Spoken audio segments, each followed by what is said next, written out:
संतोष देशमुख हत्या प्रकरणामध्ये पैठणमध्ये आक्रोश मोर्चा काढण्यात आला। या मोर्चामधून सुरेश धसांचा आकावर हल्लाबोल करण्यात आलाय। परळीमध्ये एका वर्षात 109 मृतदेह आढळल्याचा आरोपही धस यांनी केलाय।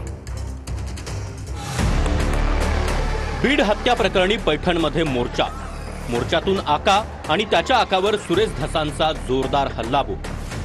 परळीमध्ये एका वर्षात 109 मृतदेह आढळले, त्यातले फक्त 5 रेकॉर्डवर सुरेश धस यांचा खळबळजनक आरोप। आका हा 100% 302 चा आरोपी। आका आणि त्याच्या आकाचा जर फोन झाला असेल तर वो भी नहीं खड़ा रह सकता, सुरेश धस यांचं वक्तव्य। 109 मृतदेह सापडलेत एका वर्षात परळीमध्ये 109, त्यातले फक्त 5च रेकॉर्डवर आले। 109 पैकी 5 आले। 104 मृतदेहांची ओळख पटले नाही, कशामुळे मेलेत याचा बी काही खातरजमा नाही। हे खंडणी वसूल करायला गेले, त्याच्यामुळे आका हा 100% 302 चा आरोपी आहे। आणि ह्या मधल्या कालावधीत आका आणि आक्याचा जर फोन झाला असेल तर आकाचा आका सुद्धा ओ भी लाइन में खड़ा रह सकता है। पुण्यात एफसी रोडला 7 दुकानं आकानं बुक केल्यात। एका दुकानाची किंमत 5 कोटी रुपये। अमेनोरा पार्क, मगरपट्टा, हडपसर मधील एका फ्लॅटची किंमत 15 कोटी रुपये। वाल्मिक कराडनं पूर्ण फ्लोअरच विकत घेतला, सुरेश धस यांचा दावा।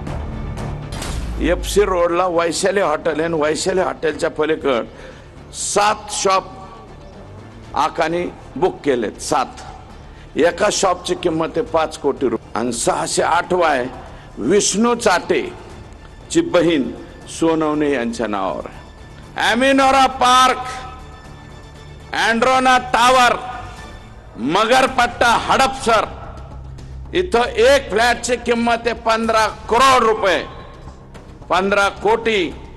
आणि 15 कोटी रुपयाची त्यांनी टोटल फ्लॉवरच घेतला, म्हणजे फ्लॉवर एकच फ्लोअर घेतला अख्खा। पोलीस दलातील कर्मचारी आका आणि त्याच्या आकाचं ऐकत असतील तर चॅनेलवरील सीआयडी मधील पोलिसांची नियुक्ती करा, सुरेश धस यांचा टोला। परळीमध्ये ट्रॅक्टर चोरी, चंदन चोरी, मारहाण करणाऱ्या टोळीला म्हणतात आका तुम्हारे साथ है। मी राज्याच्या मुख्यमंत्र्यांना विनंती करणार आहे, मुख्यमंत्री महोदय, टीव्ही चॅनलवरील सोनी चॅनल मधले सीआयडीतले पोलीस, सावधान इंडियाच्या मालिकेतले कलाकार, मला वाटतं यांचीच नियुक्ती परळीला करावी। ओरिजिनल पोलिसांची नियुक्ती आई शपथ करू नये। ट्रैक्टर चोरी करो, चंदन चोरी करो, किसको भी बधाड़ो, किसको भी मारो, आका तुम्हारे साथ, आका तुम्हारे साथ है मानल्यावर कशाला घाबरतील हे? आणि हा उद्योग करून ठेवला त्यांनी। मुद्दे भटकवण्यासाठी कलाकार आणले जात आहेत। रिचार्ज पुढारी महाराष्ट्रामध्ये व्हायला लागले। लोणावळ्यातील एका रिसॉर्टवर 8-8 दिवस कोण मुक्कामी होतं याची माहिती घ्या। मनोज दादा, या मुद्द्यावरून मुद्दे भटकावण्यासाठी कधी कलाकार आणले जातात। डेला रिसॉर्ट लोणावळा इथं 8-8 दिवस कोण कोणाबरोबर मुक्कामाला होतं ह्याची सुद्धा माहिती माझ्याकडे सुरेल। ओबीसींवर अन्याय होण्याचा काय संबंध? हत्या करणार तुम्ही, पाप करणार तुम्ही आणि ओबीसींना ओढणार, जरांगेंचा हल्लाबोल। धनंजय मुंडेंनी त्याची टोळी थांबवावी, तू फसणार, तुला बघतो। परळीपासून मुंबईपर्यंतची मॅटर बाहेर काढतो, मनोज जरांगेंचा धनंजय मुंडेंना इशारा। की ओबीसीवर अन्याय होतोय, ओबीसीचा काय संबंध त्याच्यात? खून करणार तुम्ही, पापी बांधणार तुम्ही आणि याच्यात ओबीसीला ओढणार। आम्ही कुठल्याही जातीला बोललेलो नाही आणि कधी बोलणार सुद्धा नाहीत, पण गुंडाला सोडणार नाहीत। तुझी लाभार्थी टोळी आणखीन तरी धनंजय मुंडे तिला थांबव।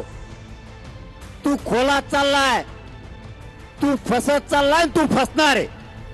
आता तू मला खेटलाय, आता बघतो तू हे इतके मॅटर येत परळीपासून मुंबईपर्यंत। पठ्ठ्या 25 तारखेचं उपोषण होऊन दी, तुला कचकात दाखवतो। आता मनोज जरांगे कसतो आहे मागा लागतो। संतोष देशमुखांना धमकी दिली तेव्हाच ऍक्शन घेतली असती तर ते आज जिवंत असते, सुप्रिया सुळे यांचं वक्तव्य.